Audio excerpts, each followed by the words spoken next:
الحمدللہ وکفا والصلاة والسلام علی عباده الذین اصطفا خصوصاً علی افضلہم وخاتم النبیین محمد الامین وعلی آلہ وصحبہ اجمعین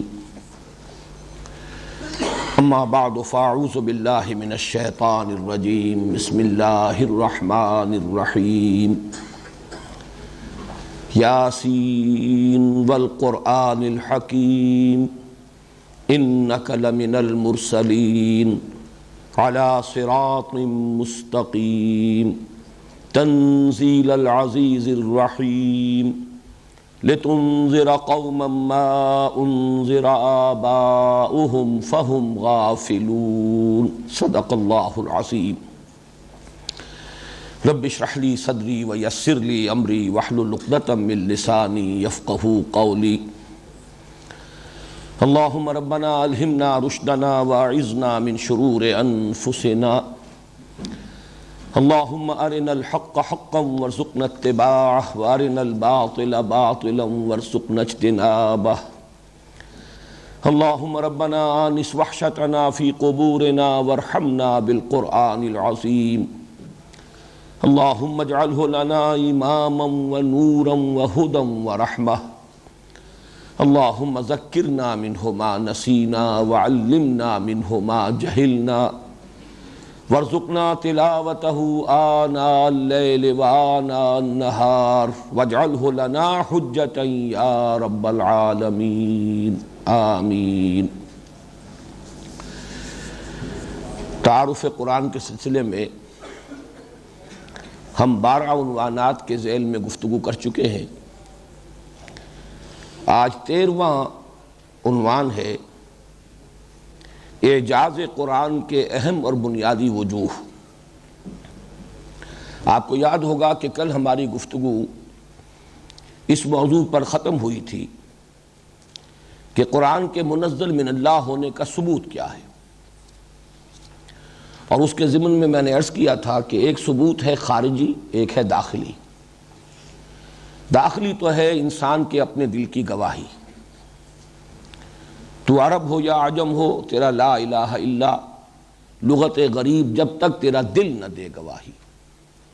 روح انسانی اور کلام ربانی، ان دونوں کے مابین بڑی ہم آہنگی ہے، اور کلام ربانی کا نزول ہو اگر قلب پر، جیسے کہ علامہ اقبال نے کہا کہ تیرے ضمیر پہ جب تک نہ ہو نزول کتاب، یہ براہ راست کمیونیکیشن اگر اسٹیبلش ہو جائے، دل پر براہ راست قرآن نازل ہو، تو گویا کہ اس کے ساتھ ایک کامل ہارمنی، ہم آہنگی، وہ روح انسانی جو مکین ہے قلب انسانی کی، وہ محسوس کرتی ہے اور وہاں سے گواہی آتی ہے۔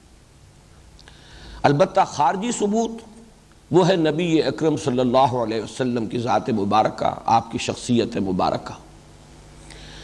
آج وہی بات میں کہہ رہا ہوں ایک دوسرے عنوان سے، گویا کہ قرآن اور نبی اکرم صلی اللہ علیہ وسلم دونوں ایک دوسرے کے شاہد ہیں۔ قرآن کے کلام اللہ ہونے پر خارجی گواہی ہمارے لیے سب سے بڑی، سب سے معتبر وہ نبی اکرم صلی اللہ علیہ وسلم کی گواہی۔ آپ کی سیرت، آپ کا کردار، آپ کی شخصیت، جیسا کہ میں نے کل عرض کیا، آپ کا چہرہ انور، یہ سب گواہ تھے اپنی اپنی جگہ پر۔ اور آج بھی اگرچہ ہم اس سے تو محروم ہیں زیارت چہرہ انور سے، اور آپ کی سیرت ویسے اگرچہ زندہ و پائندہ ہے، کتابوں میں درج ہے، لیکن یہ کہ مجسم وہ سیرت ایک انسانی شخصیت کے حیولے میں ہمارے سامنے نہیں ہے۔ تاہم آپ کا کارنامہ جو زندہ و تابندہ ہے، جس کی گواہی ہر انسان دے رہا ہے، ہر مورخ نے تسلیم کیا ہے، ہر مفکر نے مانا ہے، ایک عظیم انقلاب تھا جو محمد الرسول اللہ صلی اللہ علیہ وسلم نے برپا کیا۔ آپ کی یہ عظمت جو ہے، یہ تو ظاہر بات ہے کہ آج بھی مبرہن ہے، آشکارا ہے، اظہر من الشمس ہے۔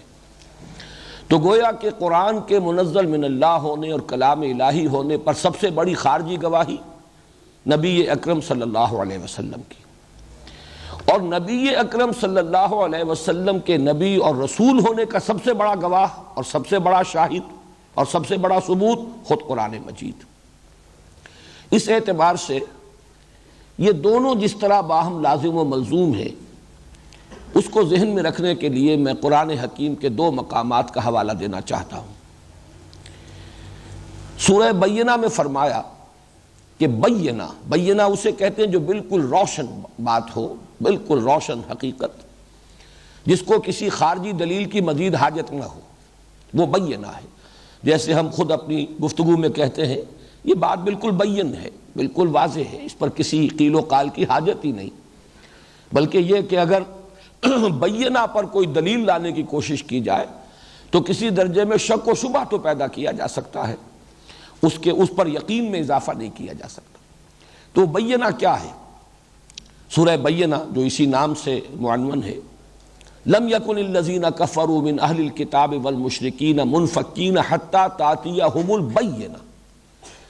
اور یہ بینہ کیا ہے؟ رسول من اللہ یتلو صحفا مطہرۃ فیہا کتب قیمہ، ایک رسول اللہ کی جانب سے جو آئے ہیں پڑھتے ہوئے، تلاوت کرتے ہوئے وہ صحیفے کہ جن میں اللہ کی کتابیں درج ہیں، اللہ کی کتاب، اور یہاں سورتوں کو کتاب سے تعبیر کیا گیا، جو قائم و دائم ہیں، ہمیشہ ہمیشہ رہنے والی ہیں۔ تو گویا کہ رسول کی شخصیت اور اللہ کا یہ کلام جو ان پر نازل ہوا، دونوں مل کر بینہ بنتے ہیں۔ رسول من اللہ یتلو صحفا مطہرۃ فیہا کتب قیمہ۔ اور جیسے کہ ایک اصول میں نے بارہا عرض کیا ہے کہ قرآن حکیم میں اہم مضامین کم سے کم دو جگہ ضرور آئیں گے، چنانچہ اس کا مثنیٰ، اس کی نظیر موجود ہے سورۃ الطلاق میں۔ آیت نمبر 10 اس کی ختم ہوتی ہے قد انزل الیکم ذکرا، لوگوں تمہاری طرف ہم نے ذکر نازل کر دیا ہے۔ اب وہ ذکر کیا ہے؟ رسولا یتلو علیکم آیات اللہ مبینات، وہ رسول جو تم پر تلاوت کر رہا ہے، تمہیں پڑھ کر سنا رہا ہے اللہ کی آیات، جو ہر شے کو روشن کر دینے والی ہیں، ہر حقیقت کو مبرہن کر دینے والی ہیں۔ آیات بینات کی بجائے آیات مبینات، یہ مبینات ہیں، ہر شے کو روشن۔ بین وہ ہے جو خود روشن ہو، اور مبین وہ ہے جو دوسروں کو روشن کر دے، حقائق کو اجاگر کر دے۔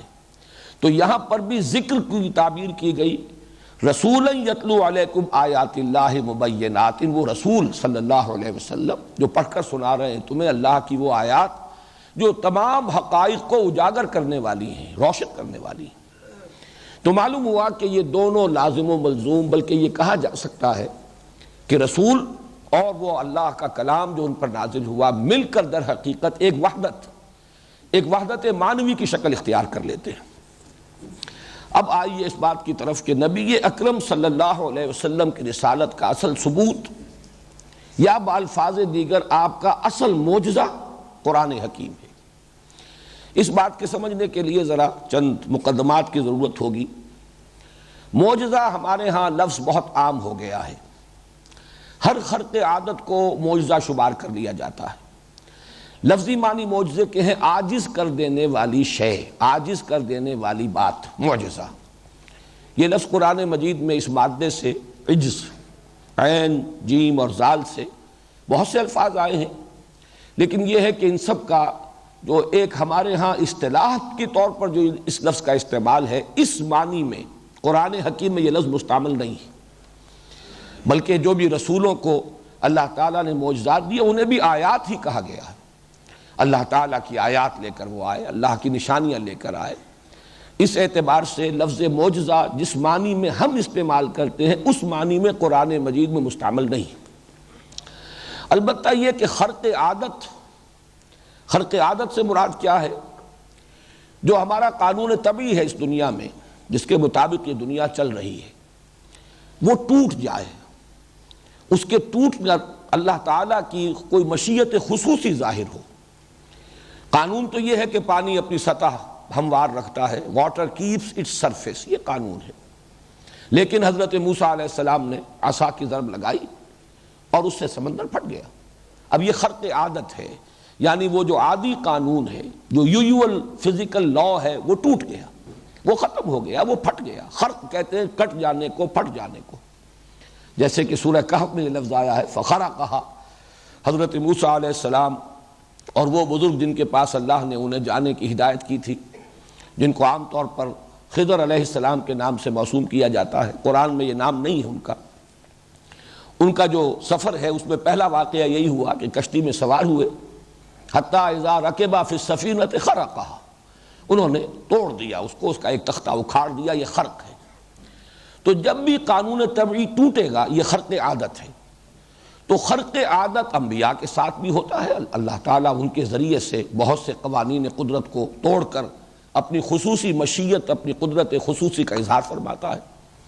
اور یہ بات ہمارے ہاں مسلم ہے کہ اللہ تعالیٰ یہ صرف انبیاء کے ساتھ نہیں ہے معاملہ خاص، بلکہ اللہ تعالیٰ اپنے نیک بندوں میں سے، اولیاء اللہ میں سے جس کے ساتھ چاہے ایسا معاملہ کرے۔ صرف یہ ہے کہ ہم اصطلاحاً انہیں کرامات کہتے ہیں، کرامات اولیاء، لیکن یہ کہ خرق عادت ہو یا کرامات ہو، یہ اپنی جگہ پر ایک مستقل مضمون ہے۔ معجزہ بھی خرق عادت تو ہوتا ہے، لیکن معجزہ کسی رسول کا وہ ہوتا ہے جو دعوے کے ساتھ پیش کیا جائے اور جس میں تحدی بھی موجود ہو، جسے ثبوت کے طور پر رسول خود پیش کرے یہ میری رسالت کا ثبوت ہے، پھر اس میں مقابلے کا چیلنج دیا جائے۔ جیسے کہ حضرت موسیٰ علیہ السلام کو اللہ تعالیٰ نے جو معجزے عطا کیے ان میں وہ آپ کا ید بیضا اور عصا، یہ اصل معجزے ہیں آپ کے۔ ویسے آیات قرآن مجید میں سورہ بنی اسرائیل میں ہے وَلَقَدْ آتَيْنَا مُوسَىٰ 9 آیات بینات، اور یہ تو ابھی اس وقت تک ہے جب کہ ابھی آپ مصر کے اندر تھے۔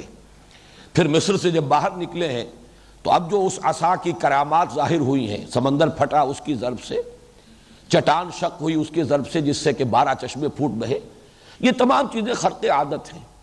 لیکن اصل معجزے جو تھے جن پر کہ چیلنج تھا، جنہیں کہ حضرت موسیٰ علیہ السلام نے دعوے کے ساتھ پیش کیا، یہ میری رسالت کا ثبوت ہے۔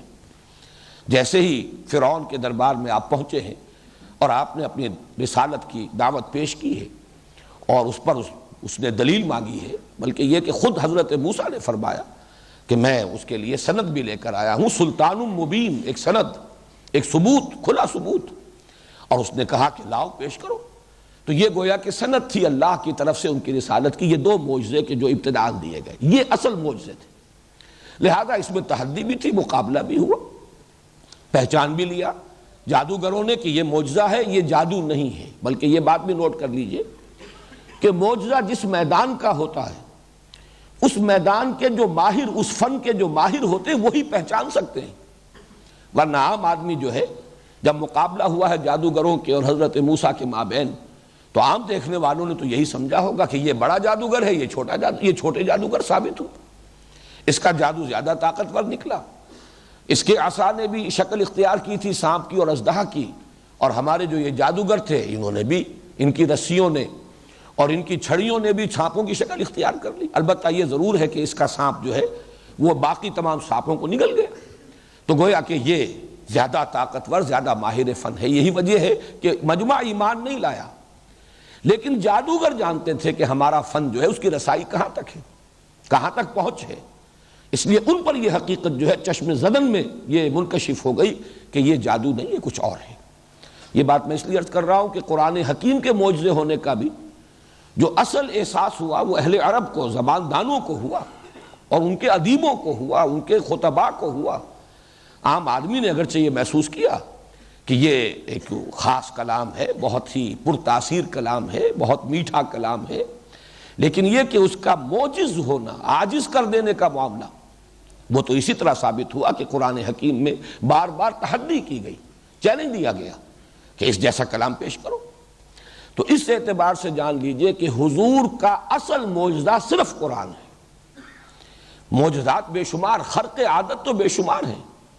اب شق قمر ہے، قرآن حکیم سے ثابت ہے، لیکن یہ آپ نے دعوے کے ساتھ نہیں کیا، نہ ہی یہ ہے کہ اس پر کوئی آپ نے کسی کو چیلنج کیا، بلکہ جو مطالبے آپ سے کیے گئے کہ یہ کر کے دکھائیے، ان میں سے کوئی بات جو ہے اللہ تعالیٰ کے ہاں منظور نہیں ہوئی۔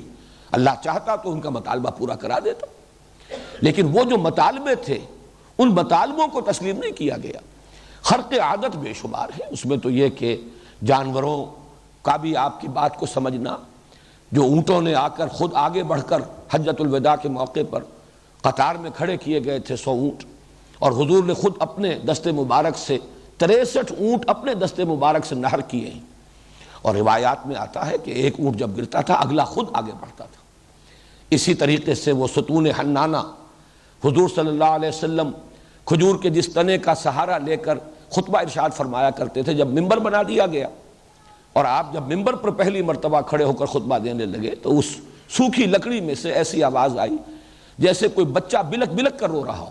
حنانہ اسی لیے کہتے ہیں، حنین کہتے اسے، تو ستون حنانہ، جس پر کہ بعض ہمارے ظاہر بات ہے کہ جو ریشنلسٹ ہوں گے اور جو سائنٹیفک ریشنلزم آج کا ہے، وہ بھی لوگ جو ہے جو اس کے قائل ہیں وہ اس کو تسلیم نہیں کریں گے۔ قدیم زمانے میں بھی لوگ، پچھلے زمانے میں بھی انکار کرتے رہے۔ تو مولانا روم نے خوب فرمایا ہے کہ فلسفی کو منکر حنانہ است، از ہوا سے انبیاء بیگانہ است۔ انبیاء کے معاملات سے یہ لوگ واقف نہیں، نبیوں کے معاملات اور ہیں۔ اسی طریقے سے تھوڑا کھانا بہت سے لوگوں کے لیے کفایت کر گیا، اس کے بارہا واقعات ہوئے۔ تو خرق عادت تو بہت سے ہیں حضور صلی اللہ علیہ وسلم کی حیات طیبہ کے دوران، ان کی کوئی فہرست اس وقت دینا پیش نظر نہیں ہے، لیکن یہ کہ معجزہ جیسا کہ میں نے عرض کیا وہ ہوتا ہے دعوے کے ساتھ کہ یہ میری رسالت کا ثبوت ہے۔ اس کی دوسری مثال قرآن مجید میں ہے۔ حضرت عیسیٰ علیہ السلام بار بار فرماتے ہیں میں یہ کر کے دکھا رہا ہوں تمہیں، احیی الموتیٰ، دیکھو میں مردوں کو زندہ کر کے دکھا رہا ہوں۔ اور وہ جو بھی مختلف قسم کے معجزات دیے تھے، پرندہ بناتا ہوں، اخلق لکم کہتی طیر، میں گارے سے پرندے کی صورت بناتا ہوں، فانفخ فیہ، اور اس میں پھونک مارتا ہوں اور وہ اللہ کے حکم سے ایک اڑتا ہوا پرندہ بن جاتا ہے۔ تو دعویٰ ہو اور دعوے کے ساتھ چیلنج بھی موجود ہو، وہ ہے در حقیقت کہ جس کو اصل معجزہ قرار دیا جاتا ہے اس رسول کا۔ اور جیسا کہ میں نے عرض کیا، خرق عادت جہاں تک ہے وہ غیر نبی کے لیے بھی ہو سکتی ہے، اللہ تعالیٰ اپنے نیک بندوں کے لیے بھی اس طرح کے حالات پیدا کر سکتا ہے۔ ان کا جو اللہ کے ہاں مقام و مرتبہ ہو، اس کے ظہور کے لیے، اس کے اظہار کے لیے، ان کے ذریعے سے کرامات کا ظہور ہو سکتا ہے۔ یہ چیزیں جو ہیں یہ بعید نہیں ہیں، لیکن یہ کہ انبیاء کے کرامات، یا ان کو ہم معجزات کہہ دیتے ہیں عرف عام میں، اور غیر انبیاء کے لیے، اولیاء کے لیے ان کو کرامات کہتے ہیں، لیکن یہ خرق عادت ہوں گے۔ معجزہ وہ ہے جو دعوے کے ساتھ پیش کرے رسول اور جس پر چیلنج کرے۔ اب اس کے ضمن میں نوٹ کیجئے کہ یہ بات کہ قرآن مجید ہی حضور کا اصل معجزہ ہے، یہ دو اعتبارات سے قرآن میں بیان کی گئی۔ ایک مثبت انداز ہے، اس مثبت انداز کے لیے میں نے آج سورہ یاسین کی ابتدائی آیات تلاوت کی ہیں۔ یاسین والقرآن الحکیم انک لمن المرسلین علی صراط مستقیم تنزیل العزیز الرحیم لتنذر قوما ما انذر آباؤہم فہم غافلون۔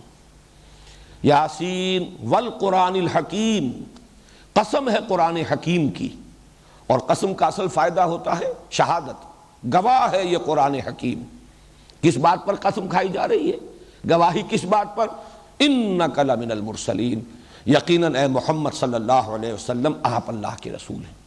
خطاب حضور سے ہے بظاہر، حالانکہ حضور کو یہ بتانا جو ہے مقصود نہیں ہے، سنایا جا رہا ہے مخاطبین کو، اہل عرب کو، اہل مکہ کو، کہ یہ قرآن شاہد ہے، یہ قرآن ثبوت ہے، یہ دلیل قطعی ہے کہ محمد اللہ کے رسول ہے۔ یہ قرآن پکار پکار کر اپنے وجود سے ثبوت پیش کر رہا ہے محمد الرسول اللہ کی رسالت کا۔ اس کے علاوہ 4 مقامات اور ہیں قرآن حکیم کے، جن میں صورت یہ ہے کہ یہی آیت جو ہے انک لمن المرسلین، یہ مقدر ہے، اگرچہ بیان نہیں ہوئی، سامنے نہیں آتی۔ سورہ یاسین سے ذرا ہی آگے آپ چلتے ہیں تو سورہ صاد آتی ہے۔ صاد والقرآن ذی الذکر، والقرآن ذی الذکر بل الذین کفروا فی عزۃ وشقاق۔ صاد، قسم ہے اس قرآن کی جو ذکر والا ہے، نصیحت والا ہے، یاد دہانی والا ہے، لیکن وہ لوگ کہ جو گھمنڈ میں پڑے ہوئے ہیں، وہ ضد کے اندر تعصب میں مبتلا ہو گئے۔ اب ظاہر بات ہے یہ بل سے جو آیت نمبر 3 شروع ہوئی ہے، یا آیت نمبر 2 اس لیے کہ یہاں صاد ایک حرف ہے اور وہ آیت نہیں بنی۔ یاسین یہ آیت ہے، صاد یا قاف یہ آیتیں نہیں ہیں۔ صاد والقرآن ذی الذکر یہ ایک آیت، بل الذین کفروا فی عزۃ وشقاق۔ اسی طرح قاف والقرآن المجید بل عجبوا ان جاءہم منذر منہم فقال الکافرون ھذا شیء عجیب۔ یہ بل سے آیت جو شروع ہو رہی ہے دوسری، یہ ثابت کر رہی ہے کہ مقسم بہی، جس چیز پر قسم کھائی گئی یہاں محذوف ہے، اور وہ محذوف کیا ہے؟ وہی آیت انک لمن المرسلین.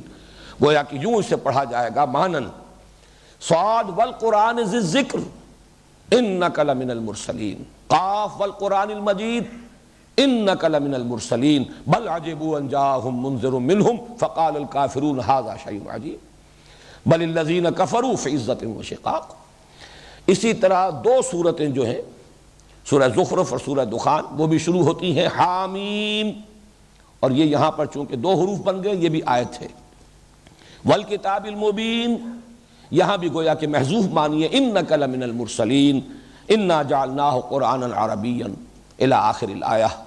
اور حامیم والکتاب المبین، اور مقدر سمجھیے اس آیت کو انک لمن المرسلین انا انزلناہ فی لیلۃ مبارکہ الی آخر الآیہ.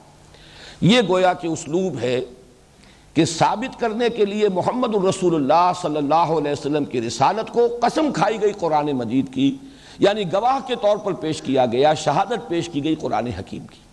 یہ ایک اسلوب ہے اس بات کو کہنے کا کہ حضور کی رسالت کا اصل ثبوت یا آپ کا اصل معجزہ قرآن ہے. اب چونکہ میں نے عرض کیا ہے کہ معجزے میں ضروری ہے تحدی بھی، دعویٰ بھی، لہذا وہ مقامات گن لیجئے جن میں کہ تحدی ہے، چیلنج ہے، کہ اگر تمہارا یہ خیال ہے کہ یہ انسانی کلام ہے، یہ محمد نے خود گھڑ لیا ہے، کہہ لیا ہے، موضوع کر لیا ہے، یہ آپ کی اپنی کمپوزیشن ہے، تو پھر یہ کہ تم مقابلہ کرو، ایسا ہی کلام پیش کرو. یہ 5 مقامات قرآن مجید کے ہیں، جیسے یہ 5 میں نے گنوائے ہیں اسی طریقے سے یہ 5 مقامات.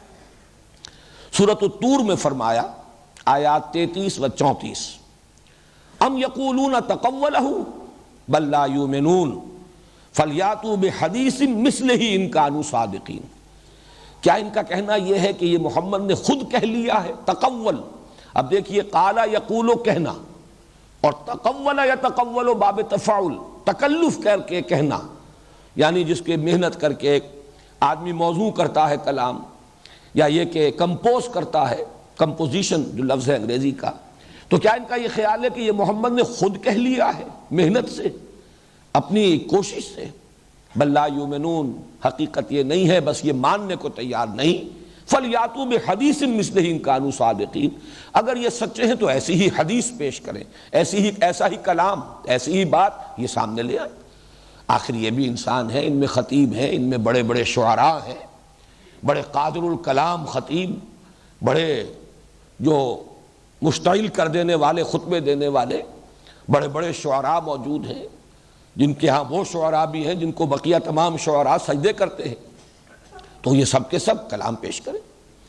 یہی بات بحیثیت مجموعی قرآن کی نظیر پیش کرنے پر انسانوں اور جنوں کا عاجز ہونا، یہ سورہ بنی اسرائیل میں آیا. قُلْ إِنِ اجْتَمَعَتِ الْإِنسُ وَالْجِنُّ عَلَىٰ أَن يَأْتُوا بِمِثْلِ هَٰذَا الْقُرْآنِ لَا يَأْتُونَ بِمِثْلِهِ وَلَوْ كَانَ بَعْضُهُمْ لِبَعْضٍ ظَهِيرًا. یہ دعویٰ ہے، تحدی ہے، چیلنج ہے. اے نبی ان سے کہہ دیجئے کہ اگر تمام انسان اور تمام جن جمع ہو جائیں اور زور لگائیں، اپنی پوری قوت اور صلاحیت اور اپنی تمام ذہانت و فطانت اور قادر الکلامی سب کا ذخیرہ جمع کر کے کوشش کریں کہ اس قرآن جیسی کتاب پیش کر دیں، تو ہرگز نہیں کر سکیں گے، چاہے وہ ایک دوسرے کا کتنا ہی ہاتھ بٹائیں اور کتنی ہی مدد کر لیں. تو یہ تو گویا کہ بحیثیت مجموعی قرآن کی نظیر پیش کرنے سے انسانوں کے عاجز ہونے کا یہ دعویٰ ہے جو قرآن مجید نے 2 مقامات پر کیا. اس سے ذرا نیچے اتر کر جسے برسبیل تنزل کہا جاتا ہے، پورے قرآن کی نظیر نہیں لا سکتے، تو چلو قُلْ فَاتُوا بِعَشْرِ سُوَرٍ مِثْلِهِ مُفْتَرَيَاتٍ. کیا ان کا خیال ہے یہ گھڑا ہوا قرآن ہے؟ یہ سورہ ہود کی آیت نمبر 13 ہے. تو اے نبی ان سے کہیے تم بھی 10 صورتیں بنا کر لے آؤ، ایسی ہی گھڑی ہوئی، کمپوز کی ہوئی، تم بھی کوشش کرو، 10 صورتیں پیش کر دو. اس کے بعد 10 سے بھی نیچے اتر کر ایک صورت کا چیلنج بھی دیا گیا، اور یہ سورہ یونس میں ہے آیت نمبر 38 قُلْ فَاتُوا بِسُورَةٍ مِثْلِهِ، ایک صورت ہی لے آؤ اس جیسے. اور یہ چاروں مقامات تو مکی صورتوں میں ہے. مدنی صورت سورہ بقرہ ہے، سب سے پہلی مدنی صورت، اس میں پھر بڑے اہتمام کے ساتھ یہ بات لے آئی گئی وَإِن كُنتُمْ فِي رَيْبٍ مِّمَّا نَزَّلْنَا عَلَىٰ عَبْدِنَا فَأْتُوا بِسُورَةٍ مِّن مِّثْلِهِ وَادْعُوا شُهَدَاءَكُم مِّن دُونِ اللَّهِ إِن كُنتُمْ صَادِقِينَ وَإِن لَّمْ تَفْعَلُوا وَلَن تَفْعَلُوا فاتقوا النار التي وقودها الناس والحجارة اعدت للكافرین۔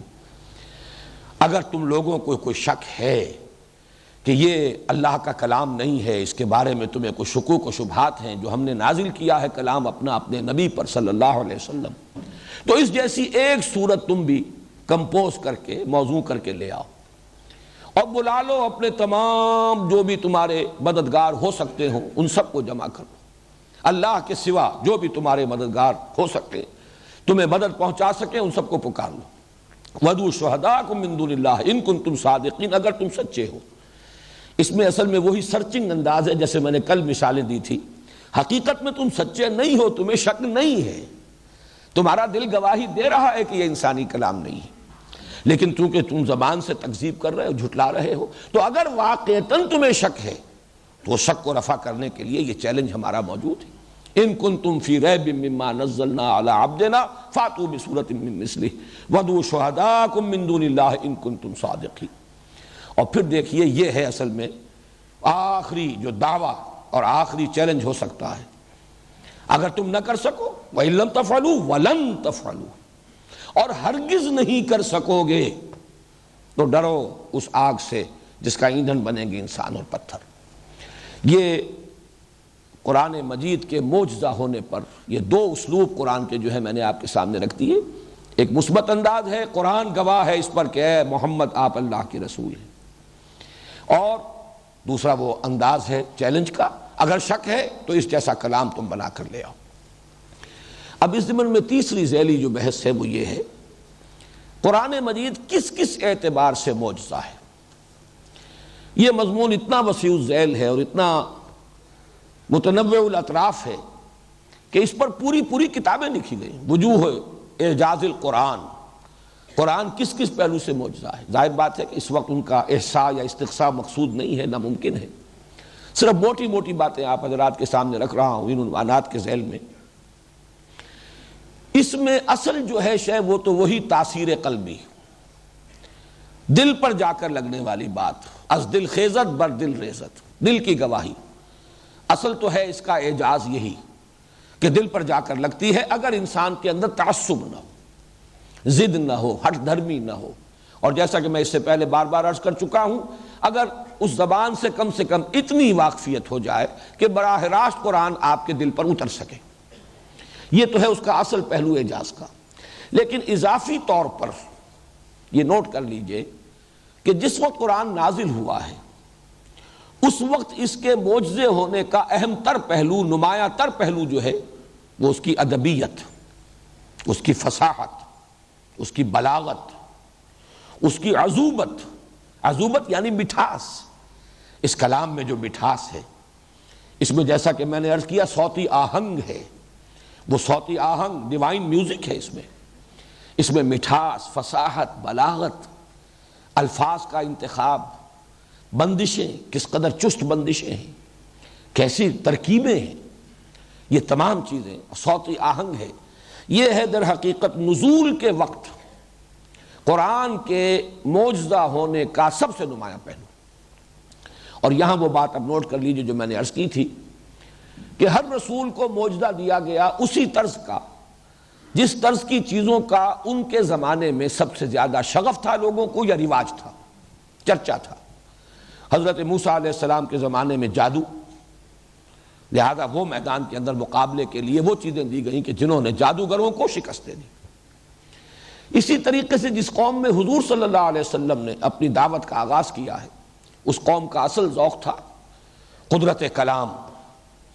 وہ اپنے آپ کو کہتے تھے اصل میں تو بولنے والے ہم ہی ہیں، باقی دنیا تو گونگی ہے۔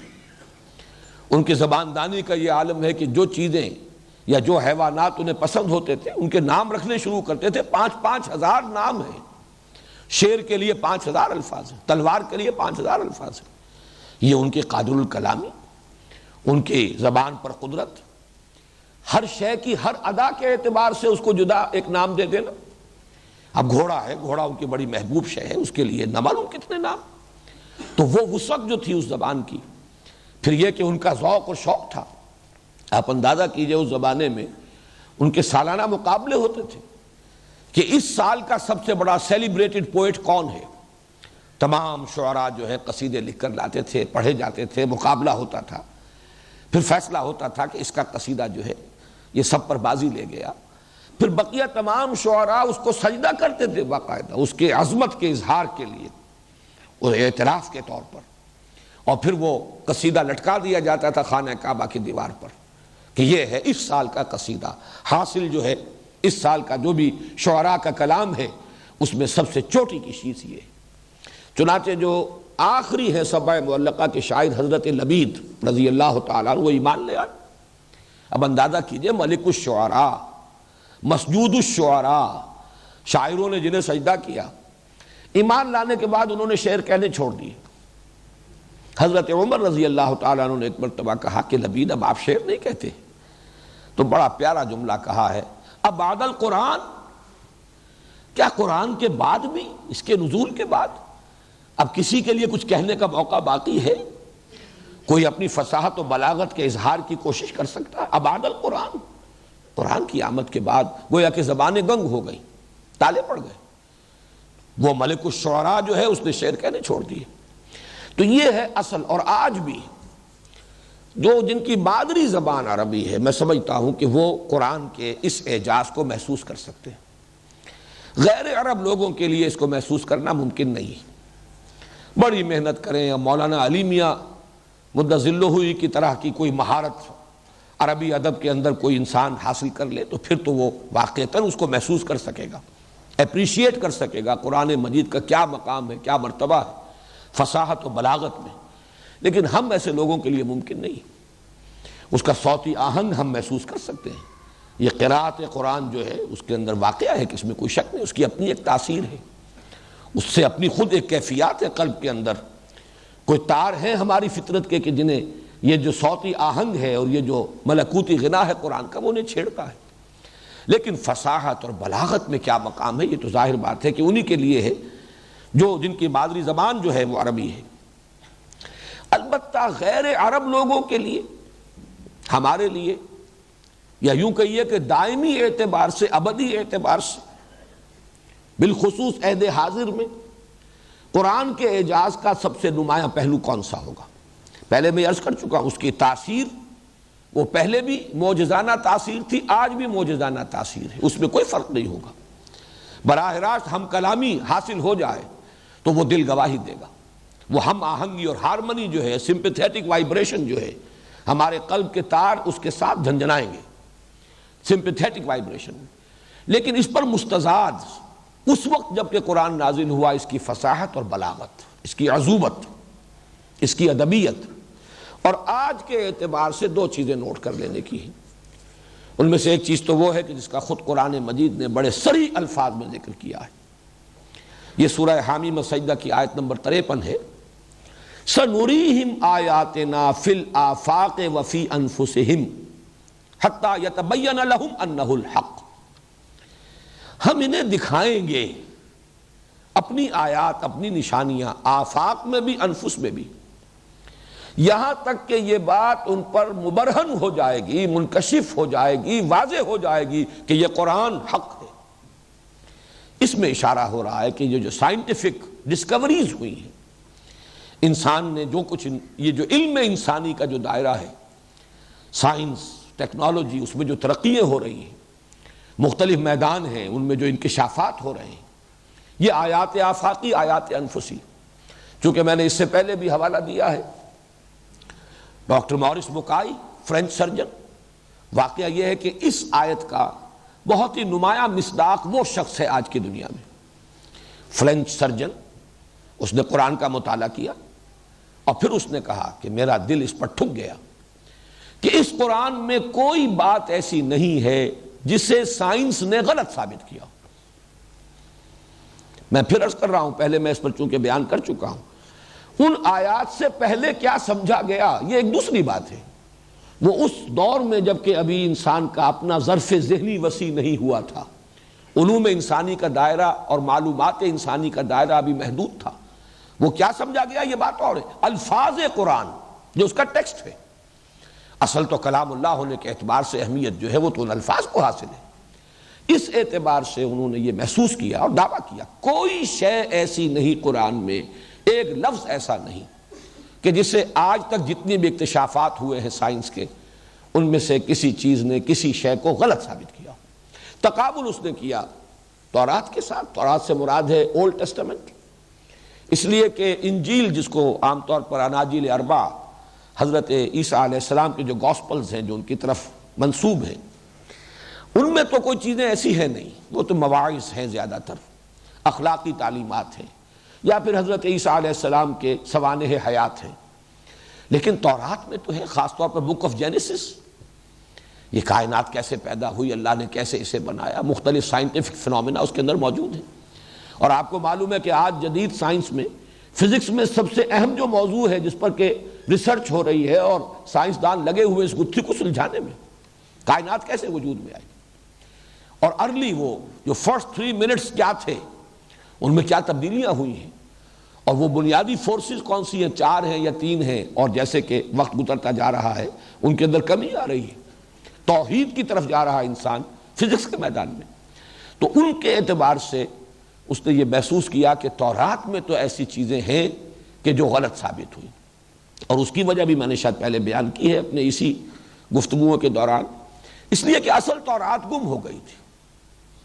وہ تو نیبوکڈنضر کا حملہ 7ویں صدی قبل مسیح میں ہوا ہے، اور اس میں جب کہ یروشلم تہس نہس کیا گیا اور ہیکل سلیمانی مسمار کیا گیا، اینٹ سے اینٹ بجا دی گئی، اس کی بنیادیں بھی کھود ڈالی گئیں، اور یروشلم کے بسنے والے یا تہہ تیغ کر دیے گئے۔ جو فگرز آتی ہیں وہ تو یہ کہ 6 لاکھ کو قتل کیا ہے، اور 6 لاکھ کو کیپٹیو بنا کر نیبوکڈنضر بیبیلونیا لے گیا۔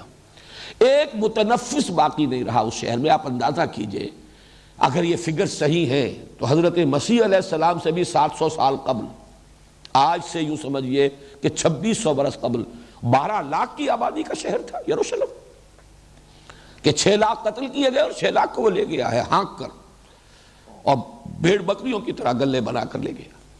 اس کے بعد سے وہ اصل تورات دنیا میں نہیں، نہ تو وہ اب جو وہ پتھر کی تختیاں ہیں ان کا کوئی وجود ہے، نہ وہ اصل بکس جو تھیں جن کو میں نے عرض کیا تھا ایک مرتبہ کہ جو تختیاں دی گئی تھی ان پر تو 10 کمانڈمنٹس لکھے ہوئے تھے۔ باقی جو صحف ابراہیم و موسیٰ قرآن جنہیں کہتا ہے، صحیفے جو موسیٰ کے ہیں وہ 5 ہیں، 5 بکس، پہلی 5 کتابیں جو ہیں اولڈ ٹیسٹمنٹ کی، اور محرف شکل میں، چونکہ یادداشت سے انسانوں نے اس کو مرتب کیا کچھ 100-150 برس بعد، تو اس میں یقیناً جو اس وقت کی ذہنی سطح تھی نوع انسانی کے، علم انسانی کی جو سطح اس وقت تھی، وہ تو تعبیرات جو ہیں وہ اس کے اندر داخل ہو گئی۔ بہرحال اللہ تعالیٰ نے فضل کیا ہے مورث بکائی پر کہ وہ ایمان لے آئے، مسلمان ہو گئے۔ سنریہم آیاتنا فی الآفاق وفی انفسہم حتی یتبین لہم انہ الحق۔ کیت المور جس کا میں نے پہلے بھی حوالہ دیا ہے، ابھی تک اس کے بارے میں معلوم نہیں ہے، لیکن یہ کہ اس نے بھی اعتراف کیا ہے کہ سمجھ میں بات آنے والی نہیں، جبکہ ابھی مائکروسکوپ کا وجود نہ تھا۔ اتنی صحیح تعبیرات جو قرآن مجید کے الفاظ میں آتی ہیں، علقہ اور مضغہ، اس کی جو تعبیرات ہیں، پھر فی ظلمات ثلاث، 3 اندھیروں میں، 3 پردوں کے اندر رحم مادر میں جنین جو ہے، بچہ جو ہے وہ پروان چڑھتا ہے۔ کیسے معلوم ہوا؟ ڈیڈ باڈی کی ڈسیکشنز بھی ابھی نہیں تھی، یہ معلومات 1400 برس قبل کہاں سے آ گئی؟ تو ایک تو یہ ہے کہ مختلف جو بھی فیلڈز ہیں فزیکل سائنسز کے، ان میں جیسے جیسے علم انسانی ترقی کر رہا ہے، مزید مبرہن ہوتی چلی جائے گی یہ بات کہ یہ کلام حق ہے، اور یہ کلام حق سائنٹیفک فنومینا کا اعتبار سے بھی اتنا حق اگر ثابت ہو رہا ہے 1400 برس قبل کا کلام، تو گویا کہ یہ ثبوت ہے کہ یہ اللہ کا کلام ہے، اور یہ گویا کہ ثبوت ہے کہ محمد اللہ کے رسول تھے صلی اللہ علیہ وسلم۔ دوسرا جو اہم تر پہلو ہے آج کے اعتبار سے قرآن کے اعجاز کا، وہ ہے در حقیقت اس کی ہدایت عملی، اور ہدایت عملی کے ضمن میں بھی نوٹ کیجئے کہ ایک تو ہے انفرادی زندگی سے متعلق ہدایات، انسانی اخلاق، انسان کا رویہ، انسانی کردار، مکارم اخلاق، جس کے بارے میں حضور صلی اللہ علیہ وسلم کی حدیث بھی موجود ہے، انما بعثت لاتمم مکارم الاخلاق۔ لیکن یہ جان لیجئے کہ یہ تمام چیزیں بنیادی طور پر سابقہ انبیاء کی تعلیمات میں بھی موجود تھیں۔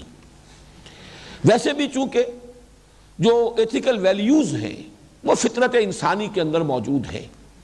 قرآن کا اپنا کہنا یہ ہے الہمہا فجورہا و تقواہا، نفس انسانی کو الہامی طور پر یہ معلوم ہے کہ فجور کیا ہے، تقویٰ کیا ہے، پرہیزگاری کسے کہتے ہیں اور بدکاری کسے کہتے ہیں۔ اس اعتبار سے یہ پہلو نہیں ہے اس کا موجز، اصل ہے وہ سوشل جسٹس، اجتماعی نظام میں توازن۔ جتنا جتنا انسان اس پر غور کرتا چلا جائے گا، یہ تین جو سب سے بڑے ڈائلیماس کہہ لیجئے اور عقدہ لا ینحل جو نوع انسانی کو درپیش ہیں، اور اس میں ذرا سا عدم توازن ہو جاتا ہے تو تمدن جو ہے اس کے اندر فساد دور دور تک۔ ایک یہ کہ مرد اور عورت کے حقوق و فرائض میں کیا توازن ہو، اسی طریقے سے دوسرا یہ کہ سرمایہ اور محنت کے مابین کیا توازن ہو، تیسرا یہ کہ فرد اور ریاست یا اجتماعیت کے مابین حقوق و فرائض کے اعتبار سے کیا توازن ہو۔ ذرا سا آپ فرد کی آزادی کو زیادہ کر دیتے ہیں، انارکی، کیوس، آزادی کے نام پر ہو رہا ہے دنیا میں آج جو کچھ ہو رہا ہے، فساد، اس کے اوپر بندشیں بٹھا دیتے ہیں تو وہ رد عمل ہوتا ہے کہ جو کمیونزم کے خلاف حال ہی میں ہوا۔ ذرا سی آپ نے انسانی آزادی کے اوپر قدغنیں زیادہ لگا دی تو فطرت انسانی نے، طبیعت انسانی نے ریوولٹ کیا، بغاوت کی۔ لیکن یہ کہ ذرا اس کو زیادہ کھول دیجئے تو انارکی ہے۔ عورت کے حقوق اور فرائض کے مابین اور مردوں کے اور ان کے مابین توازن ذرا سا اگر ادھر کر دیجئے تو عورت کی کوئی حیثیت نہیں رہتی، وہ بالکل بھیڑ بکری کی طرح کی ملکیت بن گئی، اس کے کوئی حقوق نہیں، اس کا کوئی تشخص نہیں، جوتی کی نوک۔ اور اس کو دوسری طرف اگر پلڑا گرا دیجئے یا دوسرا پلڑا اٹھا دیجئے تو پھر وہ کلیوپیٹرا بن جائے گی، قوموں کی قسمتوں کے لیے تباہ کن ثابت ہوگی، خاندانی ادارہ ختم ہو جائے گا، گھر کے اندر کا چین ختم ہو جائے گا۔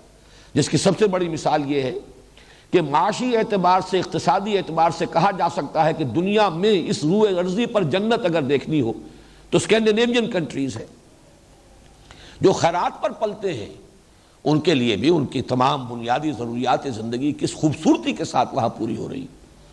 علاج اور تعلیم کا معاملہ خاص طور پر ایسا ہے کہ جو خیرات پر پلنے والے ہیں اور وہ کہ جو ٹیکس پیئرز ہیں، ان دونوں کے مابین کوئی فرق و تفاوت نہیں، وہی علاج ان کا ہوگا، وہی علاج ان کا ہوگا، وہی اس کا بچہ تعلیم پائے گا، وہی اس کا بچہ تعلیم پائے گا۔ لیکن چونکہ یہ عورت کی آزادی اور عورت اور مرد کے درمیان توازن کو ڈسٹرب کر دیا گیا، جس کے نتیجے میں خاندان کا ادارہ جو ہے وہ مزمحل ہوا، بلکہ یہ کہ ختم ہو گیا، ٹوٹ پھوٹ کر رہ گیا، تو گھر میں جو سکون حاصل ہوتا تھا وہ سکون جو ہے ناپید ہو گیا۔ وجہ نتیجہ یہ ہے کہ اب سب سے زیادہ سوسائیڈ کا ریٹ سویڈن میں ہے، خودکشی سب سے زیادہ وہاں ہو رہی ہے۔ کیوں ہو رہی ہے؟ اعصاب پر جو تناؤ ہوتا ہے، اور جو انسان کو سکون گھر میں جا کر ایک وہ جو گھر ہم جس سے عام طور پر واقف ہیں، اللہ کا شکر ہے ابھی ہمارے ہاں یہ خاندان کا ادارہ اس طریقے سے ٹوٹا پھوٹا نہیں ہے۔ بہت ہی اونچے گھرانے کے اور اونچے سطح کے جو ہمارے معاشرے میں نام نہاد اونچے سطح کے لوگ ہیں، ان کے ہاں تو وہ صورتیں پیدا ہو گئی ہیں۔ بائی اینڈ لارج ہمارے ہاں خاندان کا ادارہ ابھی انٹیکٹ ہے۔ تو جو سکون، اور قرآن مجید نے یہی لفظ سے سکون استعمال کیا، لِتَسْكُنُوا إِلَيْهَا، یہ سکون اگر نہیں ملتا ہے تو ظاہر بات ہے پھر یہ کھانے پینے کی اور اپنی ضروریات زندگی چاہے خوب پوری ہو رہی ہوں، لیکن یہ کہ زندگی انسان کے لیے جہنم بن جاتی ہے۔ اسی طریقے سے یہ معاشیات کا معاملہ جو سب سے زیادہ مشکل، سرمایہ کو زیادہ آپ کھل کھیلنے کا موقع دیجئے تو ایک انتہا پر پہنچ جائے گی صورتحال، مزدور کو زیادہ حقوق دے دیجئے تو ظاہر بات ہے کہ وہ پھر سرمایہ دار کو نہیں چلنے دے گا، اس کو کھائے گا۔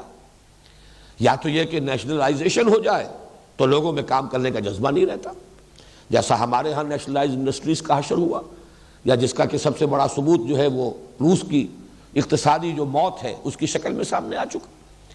اب اس میں کہاں بیلنس ہو، کیا شکل اختیار کی جائے، یہ ہے اصل در حقیقت قرآن کی ہدایت کا اہم ترین حصہ۔ آج ضرورت ہے اس پر فوکس کرنے کی، اسے مبرہن کریں گے، فزیکل سائنسز کے میدان سے قرآن کی حقانیت کے ثبوت ملتے چلے جائیں گے، خود بخود آ رہے ہیں، اس میں ہماری کسی ایفرٹ کو دخل نہیں ہے۔ وہ تو جیسے جیسے وہ فزیکل سائنسز ترقی کر رہی ہیں، جو نئے گوشے سامنے آ رہے ہیں، ان سے ثابت ہوتا چلا جا رہا ہے کہ انہ الحق، کہ یہ قرآن حق ہے۔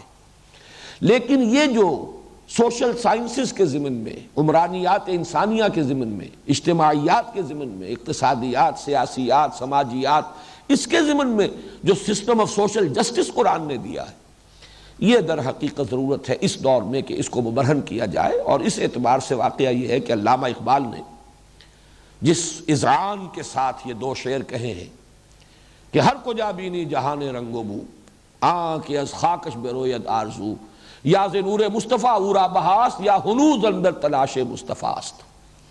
کہ ایک تو ہے وہ فزیکل سائنسز میں جو انسان کی ترقی ہو رہی ہے، ایک اجتماعیت، سوشل ایولیوشن جو ہوا ہے نوع انسانی کا۔ آج انسانی حقوق کا ایک تصور ہے کہ جو اس سے پہلے نہیں تھا۔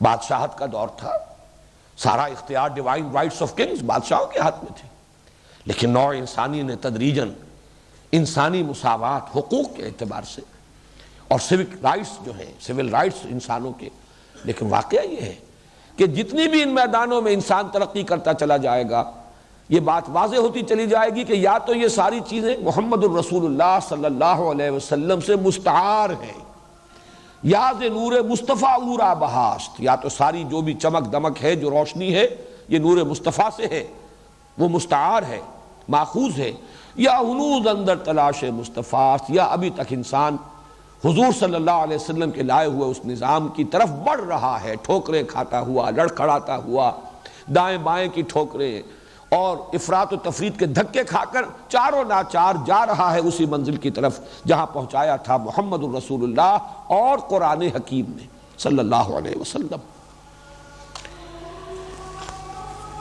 اس اعتبار سے آخری بات عرض کر رہا ہوں وجوہ اعجاز قرآن حکیم کے ضمن میں نے یہ بات پہلے بھی کہی تھی، آج بھی میں اپنے اس سلسلہ گفتگو میں بھی اسے ریکارڈ کرا دینا چاہتا ہوں۔ میرے نزدیک عہد حاضر میں قرآن کے اعجاز کا سب سے بڑا مظہر علامہ اقبال کی شخصیت ہے۔ قرآن کا یہ معجزہ، ذرا آپ اس کے اندر بودھ ہے اس کو ذرا پوری طریقے سے پہلے اپنے ذہن میں رکھیے۔ میں نے عرض کیا اس سے پہلے کہ قرآن ایک خاص ٹائم اینڈ سپیس کانٹیکسٹ میں نازل ہوا، آج سے 1400 برس قبل، یا اگر آپ شمسی حساب لگاتے ہیں تو اگر 632 میں تکمیل ہوئی، حضور کا انتقال ہوا، نزول قرآن کی تکمیل ہو گئی، تو یوں سمجھیے کہ پھر بھی 1360 برس تقریباً ہو گئے۔ 1360 برس قبل جو کتاب نازل ہوئی اور جس کے مخاطب اولین قوم اللدہ، اجڑ دیہاتی بدو عرب کے لوگ، امیین ان پڑھ لوگ، وہ ان کے مخاطب اس قرآن کے، لیکن اس قرآن نے انہیں الیکٹریفائی کیا ہے، بجلی دوڑا دی ان کے اندر، ان کے ذہن کو، ان کے قلب کو، ان کی روح کو متاثر کیا، پھر ان میں وہ جذبہ پیدا کیا، پہلے یہ کہ ان کے باطن کو منور کیا، ان کی شخصیتوں میں انقلاب آیا، افراد بدل گئے، پھر انہوں نے ایک ایسی قوت کی حیثیت اختیار کی کہ جنہوں نے دنیا میں ایک نیا تمدن، نئی تہذیب، نئے قوانین، یوں سمجھیے کہ ایک بالکل نئے دور کا آغاز کیا۔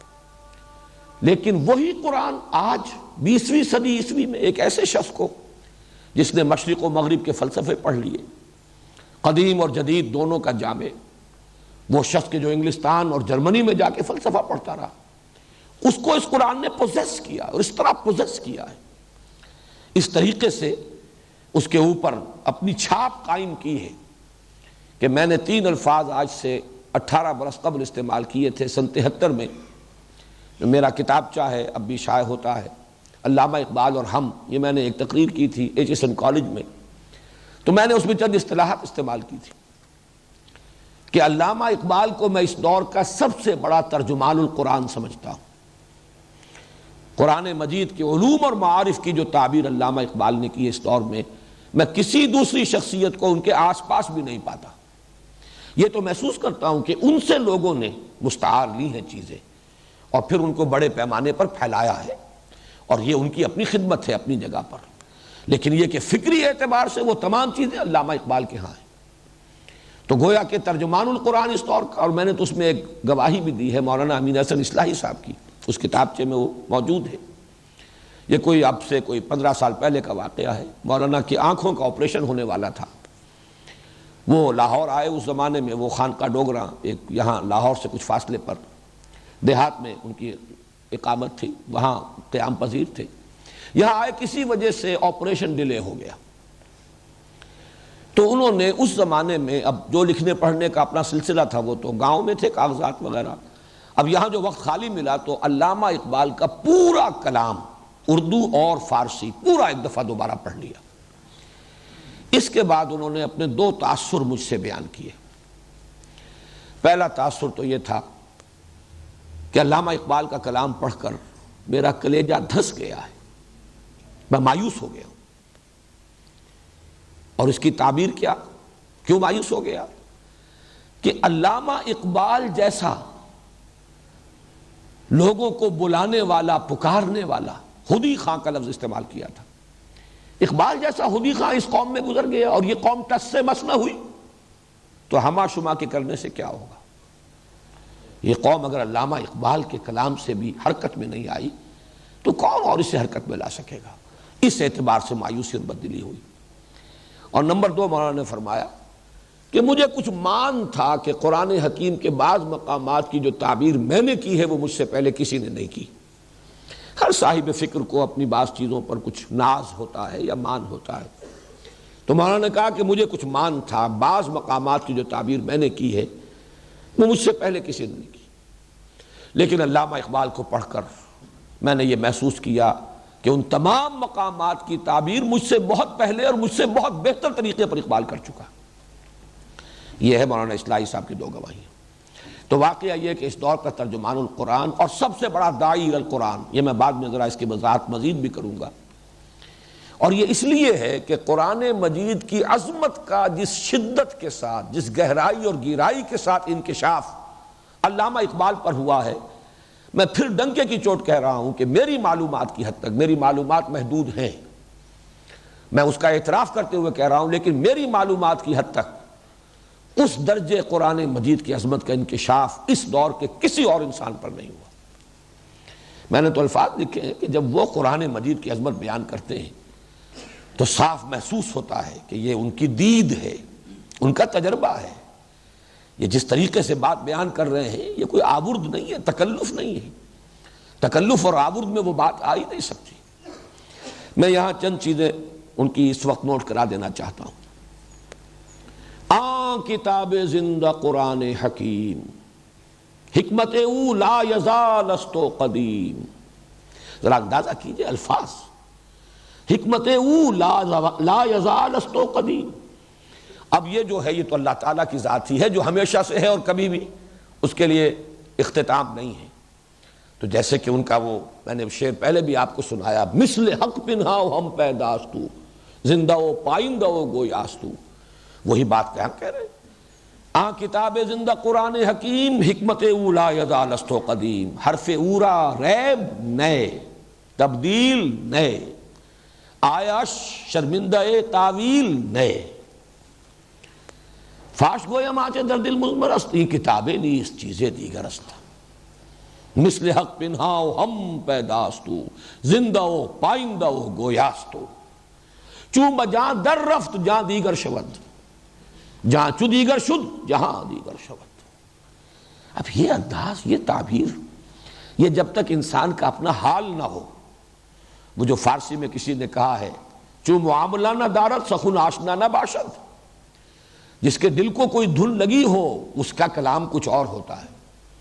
جو واقعتاً کسی کے عشق میں گھلا جا رہا ہو، اس کی زبان سے نکلنے والا ایک ایک لفظ جو ہے، اس کی گھلاوٹ جو ہے اندر کی، وہ اس کے ایک ایک لفظ سے نمایاں ہوگی.